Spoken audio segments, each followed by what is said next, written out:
بسم اللہ الرحمن الرحیم۔ ایک بزرگ گزرے ہیں جن کا نام بہلوال دانا رحمۃ اللہ علیہ تھا۔ یہ مجذوب سالک تھے، آبادی سے دور رہا کرتے تھے۔ زمین سے مٹی جمع کر کے نہ چھوٹے چھوٹے گھر بنتے، بناتے اور پھر بگاڑا کرتے تھے۔ ایک روز ادھر سے بادشاہ کی سواری گزری۔ بہلوال رحمۃ اللہ سے پوچھا، یہ کیا ہو رہا ہے؟ بہلوال نے فرمایا، جنت میں مکانات تعمیر کر رہا ہوں۔ بہلوال سے بادشاہ نے عرض کی، حضور ایک مکان مجھے بھی دے دیجئے۔ بہلوال نے فرمایا، 10,000 درہم قیمت ہے، دو اور لو۔ بادشاہ ہنستے ہوئے آگے گزر گیا اور کہا، اسے کیا غرض 10,000 سے، 20,000 سے؟ آگے چلا گیا۔ اس کے بعد اس کی بیگم وہاں سے گزری۔ بہلوال رحمۃ اللہ علیہ کو مشغول تعمیر دیکھ کر وہی سوال کیا۔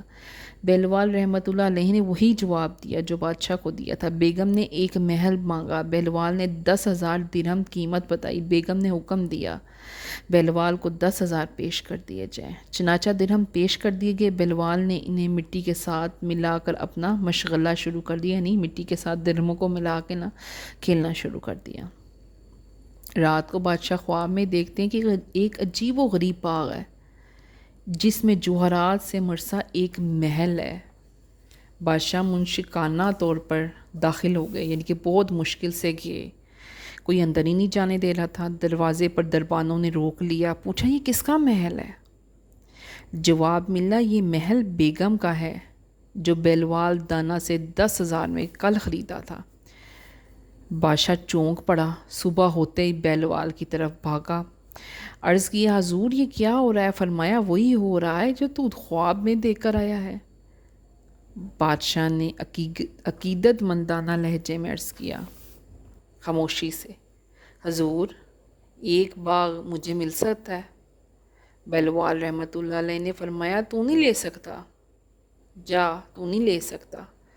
بادشاہ نے عرض کی، حضور 10,000 درہم میں بھی پیش کرتا ہوں۔ بہلوال نے فرمایا، یؤمنون بالغیب، سورۃ البقرہ میں آیا ہے، سورۃ البقرہ کی شروع کی آیات میں آیا ہے، یؤمنون بالغیب، جو لوگ ایمان لاتے تھے غیب پر۔ بہلوال نے کہا، یہ 10,000 درہم انہوں نے دیے تھے بغیر دیکھے، اور اب تو وہ ادا کرے گا جو تو اب دیکھ رہا ہے، یعنی کہ جیسا مال ویسی قیمت۔